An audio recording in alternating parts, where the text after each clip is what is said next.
相亲成功确实很难，钟经理给他出了个主意，先不要说出自己的真实情况，等熟悉之后再慢慢告诉他真相。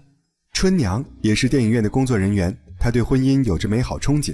女孩可以接受阿满是二婚，但她不能接受孩子，这也是人之常情，谁都不想刚结婚就当后妈。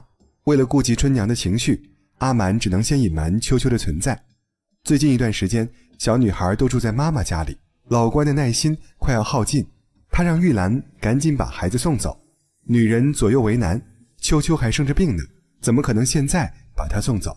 老关毫不留情，他把妻子关进洗手间，这个家自己说了算。他尽量心平气和地向秋秋解释，这离婚了，就是双方不能再来往了。那离婚要多久啊？老关气急败坏，他不再解释，态度强硬。